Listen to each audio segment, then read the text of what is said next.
Bienvenue si vous nous rejoignez, vous êtes sur France 3 Alpes. Ravi de vous retrouver pour votre rendez-vous, l'instantané. Homme sirène, homme saucisse, aujourd'hui nous recevons Théo Jaffre, plus connu sous le nom de Théo Lavabo. Ce chanteur annécien au style déjanté a un succès fou. Ses chansons abordent un sujet compliqué, la différence. À tout de suite.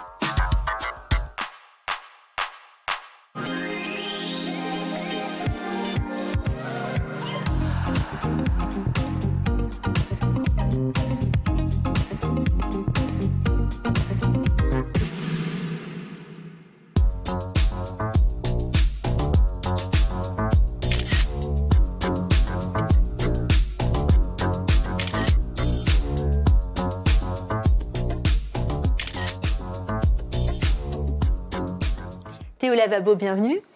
On va tout de suite lever un doute. Vous n'avez pas du tout l'accent annécien. Vous venez d'où? Eh bien, je viens de Lozère, le plus petit département de la France, enfin le moins peuplé, d'une ville qui s'appelle Saint-Chély-d'Apcher, 5-6 000 habitants et un endroit calme et paisible. Aujourd'hui, vous voilà à Annecy. On va repartir un peu dans le temps. Votre côté excentrique, vous l'avez cultivé très tôt, grâce à votre maman. Qu'est-ce qu'elle vous disait? Bien, en fait, ma maman, à chaque fois qu'elle allait faire les magasins, elle disait toujours ah, ça c'est joli, mais ça c'est différent, ça c'est coloré, ça on le voit pas partout. Donc en fait, je pense que quand on était petit, on a toujours entendu ce truc d'être différent, de s'affirmer. Donc cheveux orange, lunettes très colorées. Et je pense que j'ai cultivé ma différence depuis mon enfance, ouais. Ça vous a aidé? Oui, franchement, c'est vrai qu'aujourd'hui, j'ai une personnalité, du coup, je m'habille avec des looks un petit peu farfelus, et des fois j'ai envie de faire des fantaisies. Et c'est vrai que je sais que ma famille me suit, donc c'est chouette. Au lycée, vous avez découvert aussi, grâce à Internet, que vous pouviez être la personne que vous vouliez, en fait. Et ça aussi, ça vous a révélé? Oui, c'est ça. Du coup, chez nous, en Lozère, on a eu Internet, j'avais environ 15 ans. Et en fait, j'ai découvert un nouveau monde, en fait. On peut discuter avec des gens, je me rends compte que en fait, ouais, les gens s'assument de toutes parts. Et du coup, ça m'a permis de m'assumer. Et il y a vraiment eu la naissance et le début de la naissance même de Théo Lavabo. La différence, c'est le sujet de votre dernier clip. Justement, oui. Vous avez rencontré cet été au moment du tournage à Annecy. Regardez. Alors, hop. Arrête-toi et donne tout ce que t'as, vas-y, reste un peu sur place. Dernière répétition, dans une ambiance festive. Avec ce nouveau clip, tourné au bord du lac d'Annecy, sa ville de cœur, Théo Jaffre, alias Théo Lavabo, a un message à faire passer. Ce nouveau clip, toujours autour du lac, est un challenge technique, tourné en plan séquence. On va filmer d'un seul coup. Et après, il n'y aura pas du tout de montage. L'idée, c'est que ce soit une performance intégrale, donc tout du long, on va pas du tout faire de coupe. Alors, cette performance que vous avez tournée, c'était aussi pour dire justement qu'il faut s'assumer tel qu'on est. Pourtant, c'est pas si facile de s'accepter et surtout d'être accepté des autres. En fait, vraiment, c'était ça l'idée, justement, de prendre... dans ce clip, en fait, il y a des amis, il y a des gens que j'ai appelés sur les réseaux, donc tous ceux qui voulaient participer. Et justement, il n'y avait pas de... Des gens que vous ne connaissiez pas? Voilà, il y avait un peu tout le monde et il n'y a pas de limite ou de critères. C'est venez comme vous êtes. Le sujet, comme je leur avais dit en rigolant, c'est maillot de bain, bourrelet, on est comme on est, on s'amuse. Enfin, c'était vraiment cette idée d'être libre, en fait, ouais, et de s'assumer. Et vous n'avez jamais eu de difficulté à être accepté tel que vous étiez?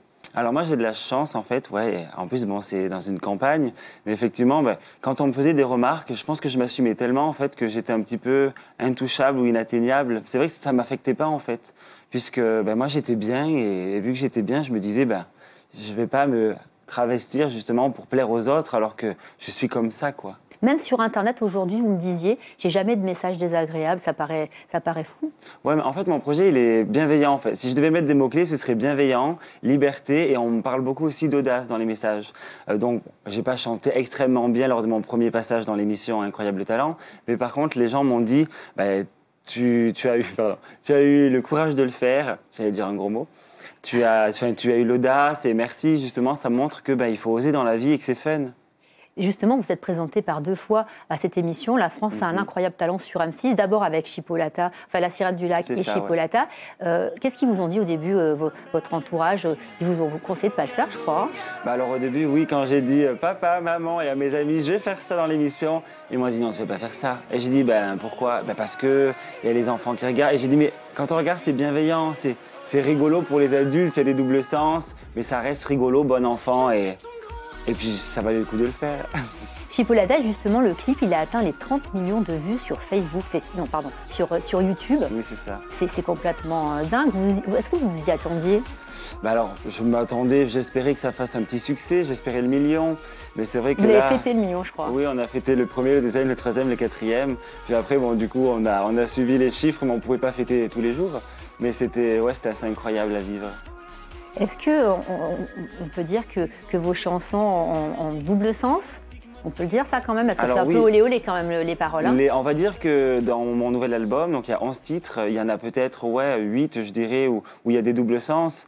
Donc c'est olé olé en fait quand on a l'expérience adulte. Quand on est enfant, il y a qu'un sens en fait. Il y a rien de... Tout est léger. Vous avez sorti votre premier album, où l'on retrouve vos titres, La Sirène du Lac, Chipolata. Vous avez sorti ce premier album avec Universal. C'est ça. Comment ça s'est passé, cette rencontre? Comment vous avez signé avec eux? Alors en fait, ce qu'il faut savoir, c'est que quand on fait l'émission Incroyable Talent, donc Universal est un partenaire, et donc en fait, ils ont le droit, sur certains candidats, de se dire « Tiens, le profil nous intéresse », et après il y a discussion.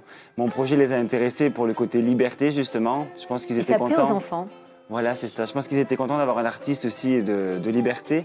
Et je suis dans un label familial, donc ça touche vraiment tout le monde. Ouais. Dernière question, vous allez préparer l'Eurovision, c'est votre rêve? Alors, challenge, je dirais pas rêve, mais le challenge de faire l'Eurovision, oui, ce serait vraiment, je pense, un challenge de plus.